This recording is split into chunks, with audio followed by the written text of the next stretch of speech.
우리가 함께 나누실 은혜의 말씀은 여호수아서 9장 1절로부터 15절 말씀입니다. 여호수아서 9장 1절로부터 15절 말씀까지입니다. 우리 한 절씩 교독하여 봉독하도록 하겠습니다. 이일 후에 유다는 서쪽 산지와 평지와 레바논 앞 대해 연안에 있는 헷 사람과 아모리 사람과 가나안 사람과 브리스 사람과 히위 사람과 여부스 사람의 모든 왕들이 이 일을 듣고 모여서 일심으로 여호수아와 이스라엘에 맞서 싸우려 하더라. 기브온 주민들이 여호수아가 여리고와 아이에 행한 일을 듣고 꾀를 내어 사신의 모양을 꾸미어대 헤어진 전대와 헤어지고 찢어져서 기운 가죽 포도주 부대를 나귀에 싣고 그 발에는 낡아서 기운 신을 신고 낡은 옷을 입고 다 마르고 곰팡이가 난 떡을 준비하고 그들이 길갈 진영으로 가서 여호수아에게 이르러 그와 이스라엘 사람들에게 이르되 우리는 먼 나라에서 왔나이다. 이제 우리와 조약을 맺읍시다 하니 이스라엘 사람들이 히위 사람에게 이르되 너희가 우리 가운데 거주하는 듯하니 우리가 어떻게 너희와 조약을 맺을 수 있으랴 하나 그들이 여호수아에게 이르되 우리는 당신의 종들이니이다 하매 여호수아가 그들에게 묻되 너희는 누구며 어디서 왔느냐 하니 그들이 여호수아에게 대답하되 종들은 당신의 하나님 여호와의 이름으로 말미암아 심히 먼 나라에서 왔사오니 이는 우리가 그의 소문과 그가 애굽에서 행한 모든 일을 들으며 또 그가 유단 동쪽에 있는 아모리 사람의 두 왕들 곧 헤스본 왕 시옷과 아스다롯에 있는 바산 왕 옥에게 행하신 모든 일을 들었음이니이다. 그러므로 우리 장로들과 우리 나라의 모든 주민이 우리에게 말하여 이르되 너희는 여행할 양식을 손에 가지고 가서 그들을 만나서 그들에게 이르기를 우리는 당신의 종들이니 이제 우리와 조약을 맺읍시다 하라 하였나이다. 우리의 이 떡은 우리가 당신들에게로 오려고 떠나던 날에 우리들의 집에서 아직도 뜨거운 것을 양식으로 가지고 왔으나 보소서 이제 말랐고 곰팡이가 났으며 또 우리가 포도주를 담은 이 가죽 부대도 새 것이었으나 찢어지게 되었으며 우리의 이 옷과 신도 여행이 매우 길었으므로 낡아졌나이다 한지라. 우리가 그들의 양식을 취하고는 어떻게 할지를 여호와께 묻지 아니하고 함께 읽겠습니다. 여호수아가 곧 그들과 화친하여 그들을 살리리라는 조약을 맺고 회중 족장들이 그들에게 맹세하였더라. 아멘. 아간의 범죄로 말미암아서 아이성 전투에서 실패했지만 하나님 앞에서 거룩함으로 다시 전열을 가다듬고 아이성 전투에 나섰던 이스라엘은요, 아이성 전투에서 이제 승리하고 언약을 다시 갱신하였죠. 이러한 이스라엘에 대한 승리의 소문이요 가나안 전역으로 퍼지게 되었습니다. 그래서 오늘 말씀 1, 2절은 유단 서쪽의 가나안 왕들이 한 마음으로 연합하여서 이스라엘과 맞서 싸우려 한다는 그런 말씀으로 시작하고 있습니다. 하나님의 역사가 일어나는 곳에 하나님의 나라가 세워져 나갈 때에 세상이 보일 수 있는 반응 중 하나입니다. 하나님을 대적하기 위해서 힘을 모으고 있는 것이죠. 그런데 똑같은 하나님에 대한 이야기, 이스라엘의 승리에 대한 소문을 들었음에도 불구하고 다르게 반응하고 있는 행동하는 사람들이 오늘 본문에 등장하고 있습니다.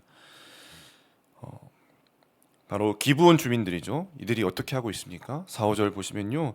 헤어지고 찢어지고 낡고 오래된 여행 용품과 준비물들을 챙기고 있습니다. 무엇을 하고 있는 것이죠? 6절에 보시면요. 여호수아와 이스라엘 백성들 앞에서 자신들이 먼 나라에서 온 것처럼 꾸미고 그렇게 속이기 위해서 꾸미고 있는 것이죠. 왜 그렇게 하는 것일까요, 여러분? 이 기브온 주민들은요. 이스라엘 백성들이 가나안 땅을 정복할 때 진멸해야 하는 족속 중에 속한 그런 사람들이었기 때문입니다. 하나님께서 이스라엘 백성들에게 가나안 땅을 정복을 명령하셨을 때 속한 족속 중에 히위 족속이 있었는데 그 히위 족속 안에 속한 사람들이 바로 이 기브온 주민들이었습니다. 그래서 이들은 자신들이 진멸 대상인 족속인 것을 숨기기 위해서 가까이에서 온 것처럼 보이지 않기 위해서 먼 곳에서 온 것처럼 낡은 것들로 자신들을 꾸민 것이죠. 그리고는 7절 말씀에 보면 뭐라고 말씀하고 있습니까? 이스라엘 사람들이 히위 사람에게 이르되 이스라엘 백성들이 히브리 사람들에게 말하는 거죠. 너희가 우리 가운데 거주하는 듯하니 우리가 어떻게 너희와 조약을 맺을 수 있으랴 하나. 먼 나라에서 온 것처럼 꾸미고 이스라엘 사람들 앞에 조약을 맺읍시다라고 말했지만 이스라엘 백성들과 여호수아는요 한 번에 속지 않고 이렇게 반문하고 의심하면서 반문하고 있는 것입니다. 너희가 우리 가운데 거주하는 것 같은데 어떻게 우리가 너희와 조약을 맺을 수 있겠느냐라는 것이죠. 그렇게 이스라엘 백성들이 말하자 이제 기브온 사람들은 다시 아랑곳하지 않고 이렇게 여호수아에게 말하고 있습니다. 우리는 당신의 종들이니이다. 우리는 당신의 종들이니이다.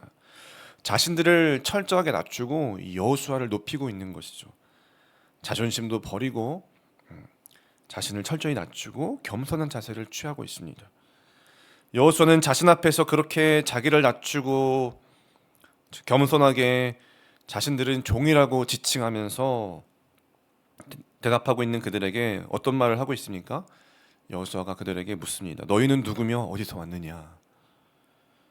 기브온 주민들이 자신들의 겉모습을 꾸미고 멀리서 온 것처럼 그렇게 왔을 때에는 여호수아가 의심을 하고 가까이서 온 것이 아니냐라고 경계를 늦추지 않고 물었지만 이들이 진심 어린 모습으로 겸손한 모습으로 낮은 자세로 숙이고 나는 당신의 종들입니다라고 말하자 여호수아의 경계가 다소 풀어지는 모습을 보이고 있습니다. 사람이 좀 그런 것 같습니다. 누군가 자신을 철저히 낮추고 상대방을 향하여서 철저하게 더 높여주면서 나아간다면 그 상대는 경계를 푸는 경향이 있죠. 겉모양을 꾸미는 것은 소용없었지만 여호수아 이스라엘을 향하여서 겸손하게 진심 어리게 높여주는 마음을 보이자 너희는 누구며 어디서 왔느냐라고 정체성을 묻고 있습니다. 기브온 주민들에게 살 기회가 열리고 있는 것이죠. 다른 6족속은 하나님에 관한 이야기, 이스라엘 백성들의 승리에 관한 이야기, 실패에 대한 이야기도 들었겠지만요. 승리에 관한 이야기를 들었음에도 불구하고 하나님께 맞서 싸우려 하고 있지만 기브온 주민은요. 생명을 구원할 길이 이 여호와 하나님 앞에 있음을 믿고 이스라엘과 조약을 맺고자 나아가고 있는 것입니다. 기브온이 그렇게 이스라엘과 조약을 맺는 일은요. 쉬운 일은 아니었습니다. 당시 가나안에 있던 그 동맹 간 부족 간의 연합을 깨뜨리는 일이었고 다른 부족들을 적으로 돌리는 일이었습니다. 그러니까 이 결정이 잘못된 선택이라면 그들은 이제 더 이상 그들 앞에서 살아가기 쉽지 않았겠죠. 그럼에도 불구하고 이스라엘 앞에 나아온다는 것은요. 그만큼 기브온 민족이 이스라엘 하나님이 참 하나님이시라는 것을 믿는 그 믿음이 확실했기 때문일 것입니다. 어제 우리 중풍병자와 친구들처럼 예수님을 믿는 믿음이 확신했기 때문에 수단과 방법을 가지지 않고 자존심도 갖지 않고 예수님 앞에 나왔던 것처럼 오늘 그렇게 기브온 주민들이 여호수아와 이스라엘 백성들 앞에 꾀를 내어서라도 속임수를 써서라도 자신들을 철저하게 낮추고 겸손하게 여호수아를 높이면서 나아오고 있는 것이죠. 여러분 그래서 결론적으로 어떻게 되었습니까? 이들은 이스라엘과 조약을 맺었고 이스라엘 안에서 계속해서 살아갈 수 있게 되었습니다. 비록 그들이 속임수와 꾀를 내어서 이스라엘에게 접근했던 그 방법은 좋아 보이는 방법은 아니지만 그들은 그들이 할 수 있는 최선의 선택을 했을 것입니다. 그리고 그 행동은요 믿음이 없었더라면 하나님에 관한 이야기와 소문을 듣고서 그것을 말씀 안에서 반응하는 믿음 안에서 반응하는 그것이 아니었다면 결코 할 수 없는 행동이었습니다. 그래서 하나님께 믿음을 갖고 사생결단하며 그렇게 나아왔고 그것이 통하게 되었죠. 여호수아와 이스라엘의 실수가 있었고 잘못이 있었지만 그들은 어쨌든 그렇게 살 기회가 열리게 되었습니다. 우리가 이와 같은 이야기 전개를 통해서 알 수 있는 것이 무엇입니까? 하나님은요 우리 사람의 마음의 중심을 보시는 분이심을 확인할 수가 있습니다. 기브온 주민들의 마음의 중심을 하나님이 보시지 않았을까요? 그들에게 그래서 은혜를 베풀어 주셨고 비록 앞으로 이스라엘의 종이 되어 살아가야 했지만 그들은 이제 하나님의 보호와 테두리 가운데서 살 수 있게 되었습니다. 사랑하는 성도 여러분, 오늘 이 세상에서 우리도 우리의 마음에도 우리의 귓가에도 크게는 두 가지 종류의 소리가 들릴 수 있을 것입니다. 하나는 예수가 모든 사망 죄의 권세를 깨뜨리고 승리하셨다는 소리일 테고, 그리고 다시 오셔서 모든 것을 회복시키실 것이라는 것이고, 또 다른 소리는 지금 이 세상에서 기독교는 추락하고 있고 절대 진리는 없고 각자 옳은 대로 살아가면 그것이 자유이고 행복이라는 소리일 것입니다. 그 가운데서 현재를 살아가는 사람들도 두 가지 반응을 보일 수 있겠죠. 절대 진리를 주장하는 기독교를 배척하고 말씀을 거부하고 거스르는 것과, 또 다른 반응은 하나님의 주권 앞에서 겸손하게 말씀에 순종하며 살아가는 것일 것입니다. 여러분, 우리는 무엇을 선택하고 살아가고 있습니까? 우리가 무엇을 어떻게 행하고 있든지 중요한 것은 하나님의 마음, 하나님 앞에서 하나님을 경외하고 그 마음으로 말씀 앞에 반응하면서 하나님을 예배하는 마음의 중심으로 살아가는 것일 것입니다. 그 중심이 어떠한지를 보시는 하나님 앞에서 살아가는 것이죠. 믿음과 신앙을 지키며 말씀 앞에서 하나님의 주권 앞에서 순종할 때에 우리가 수단과 방법이나 도덕성이 결여되어 있다는 사실이 중요할까요? 중요할 수도 있겠지만, 그래서 세상에서는 그것을 중시 여기기 때문에 우리를 주저하게 만듭니다. 우리가 믿음을 선택하고 말씀을 선택하는 것을 중요하게 만드는 여러 가지 도덕성과 그런 것들을 우리에게 중요하게 여기게 만들죠. 그러나 어제 본문에서 나왔던 우리 중풍병자와 친구들처럼, 그리고 오늘 기부원 주민들과 같이 더 중요한 것을 위해서는 우리는 때로는 많은 것을 포기해야 하고 내려놓아야 하고 겸손하게 더 철저하게 나를 낮추고 진실한 마음으로 하나님을 왕으로 높이며 살아가야 하는 우리의 믿음의 자세가 필요할 때가 분명히 있을 것입니다. 우리가 그렇게 한다면 그 가운데서 우리의 삶에 끊임없는 하나님의 영원한 사랑이, 그 영생이 흘러갈 것이고, 그 가운데서 우리의 삶을 통해서 많은 사람들이 또 주님 앞에 돌아오게 될 줄로 믿습니다. 그렇게 승리하시는 또 오늘 하루와 한 주의 삶이 되시기를 주님의 이름으로 축원드리겠습니다. 기도하겠습니다. 자비롭고 은혜로우신 하나님 아버지, 오늘 새벽도 또 이렇게 기도의 자리 가운데 우리를 불러주시고 주님의 말씀 앞에서 경외함으로 아버지께로 나아가 기도하게 하시니 감사합니다.